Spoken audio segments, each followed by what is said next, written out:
Sebelum memulai video ini, coba kamu scroll ke bawah video ini. Lihat, oke? Lihat, lihat. Ada tulisan subscribe. Pencet ya. Pencet, pencet, woi. Kalau udah, klik tombol loncengnya. Udah? Udah belum? Kalau udah, kita mulai videonya. 3, 2, 1. Oke guys, balik lagi bersama saya Sarum Sofwan dan masih di channel Sarum Sofwan tentunya. Dan di depan kita sudah ada all new Aerox yang di sini kelihatan banget nih, ada yang mencolok nih. Di belakang ini sudah pakai knalpot ROB1 atau ROB1 ya. Dan di sini sebelumnya saya mau minta maaf banget kalau misalkan ini kotor banget ya, karena sebenarnya mau sebelum review itu udah tak cuci, terus ya karena musimnya musim hujan gitu kan, hujan terus ya udahlah, terus udah pada nyuci lagi gitu kan, males banget gitu rasanya. Oke, balik lagi ke knalpot ini.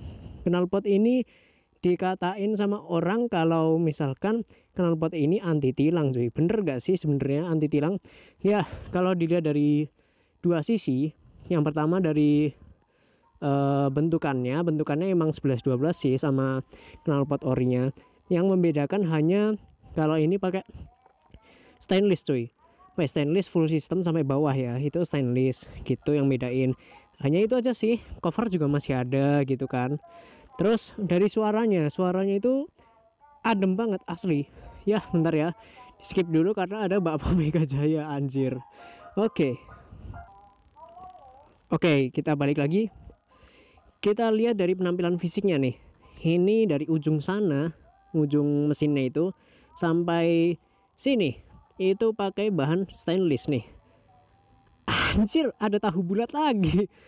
Oke, langsung aja kita cepetin. Di sini ada logo ROB1, di sini ROB1 dan di sini juga ROB1. Oh ya, di sini ada ala-ala karbon gitu ya, tapi ini sebenarnya plastik gitu. Oke, langsung aja kita menuju ke suaranya karena banyak gangguan, anjir. Oke teman-teman, jadi langsung aja kita bahas untuk suaranya. Dan sorry banget kalau tadi ada banyak gangguan karena sering banget pedagang lewat depan rumah gitu kan.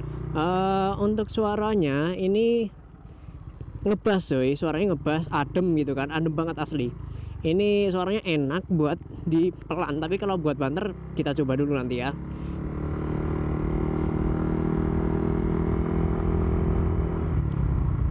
Kalau untuk pelan tuh suaranya ngebas, adem, enak. Lebih ke kayak standar sih, kayak knalpot standar, cuman ada bassnya gitu aja bedanya. Untuk tarikannya ini sama sekali nggak ada yang namanya ngempos, nggak ada ngempos sama sekali, cuy. Jadi enak. Kita coba buat ngebut nih.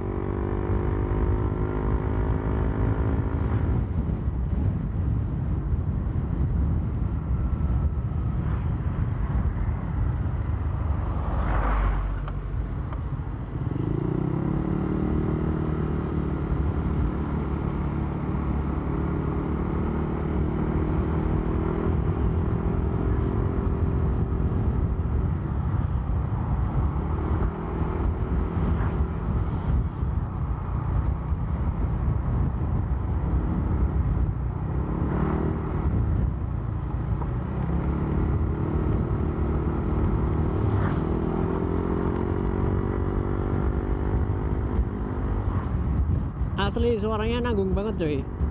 Nggak kayak knalpot lainnya seperti merek Bestri, WRX, Proliner gitu kan, suaranya emang asli buat suara gitu kan. Tapi kalau ini kayak nanggung banget sih buat suara gitu kan. Tapi untuk tarikannya itu bener, nggak ada yang namanya ngempos.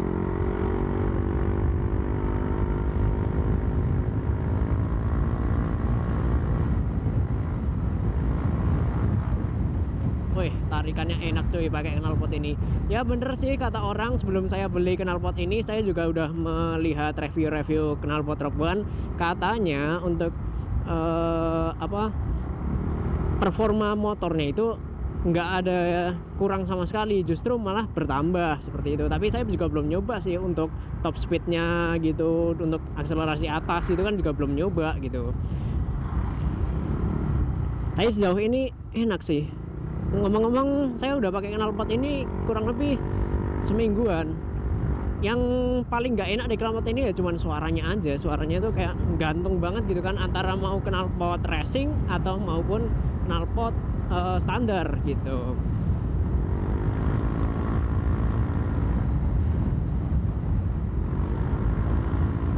Lebih ke kayak knalpot standar yang dibobok sih kalau menurut saya. Oh iya, buat kalian yang mau beli knalpot ini kalau saya menurut saya ini tidak rekomendasi buat kalian yang mau nyari suara dari knalpot, karena ya gitulah, suaranya Rebuan itu kan emang suara kecil gitu kan, suara cuman buat adem-ademan aja, bukan buat yang gahar-gahar gitu. Tapi kalau misalkan buat kalian yang mau nyari performa motor, buat nyari performa motor, ini asli, ini kalau yang saya rasakan ini emang bener sih, ada nambahnya gitu kan, lebih narik gitu daripada knalpot standarnya gitu. Untuk harganya sendiri kalau di Jogja itu sekitar 1,4 juta cuy. Itu udah full system ya, udah full system dan silencer dan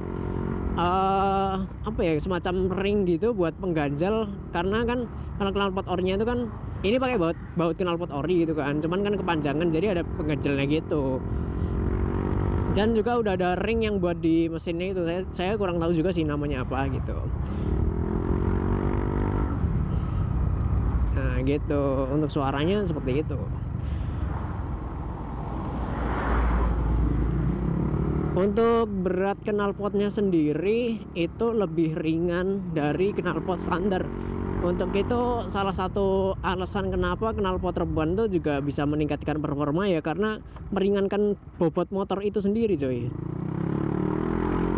Ya meskipun kelihatan sepele, tapi sebenarnya bobot itu mempengaruhi ya buat performa motor.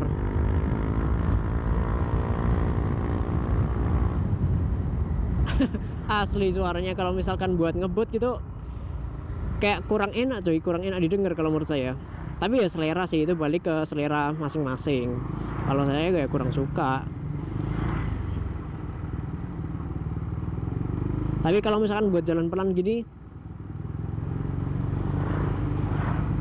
enak, asli enak kalau buat jalan pelan gini,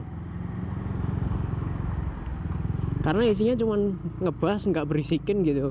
Beda halnya kalau misalkan knalpot yang lain gitu, pelan pun itu suaranya banger banget asli, itu kan ganggu tetangga. Dan alasan kenapa kok saya memilih knalpot Rebuan itu karena ya tentu saja saya tipe orangnya nggak enak ya sama tetangga kalau misalkan knalpotnya berisik-berisik. Dan di sisi kedua itu knalpotnya nggak perlu namanya ganti CVT, semacam CVT lah atau permesinan, itu nggak perlu diganti gitu, karena knalpot ini emang dikhususkan untuk standar ataupun portingan gitu coy. Ya bagikan video ini ke teman kalian yang mau ganti knalpot Rebuan, ataupun kalian teman kalian yang punya Aerox baru gitu ya. Ini tahu bulatnya ternyata masih ada di sini. Dan saya Saram Safwan, have a nice day guys. Jadi teman-teman, kenapa bisa knalpot Rebuan ini nggak ada ngempos sama sekali, dan suaranya kenapa bisa kecil dan nanggung gitu kan? Karena nih kalian bisa lihat di sini ada mega bomnya. Mega bom itu fungsinya untuk mempertahankan tenaganya coy, dan ini juga berpengaruh ke suara. Dia bisa meredamkan suara sampai 1,5 dB kalau nggak salah, saya lihat di Google gitu.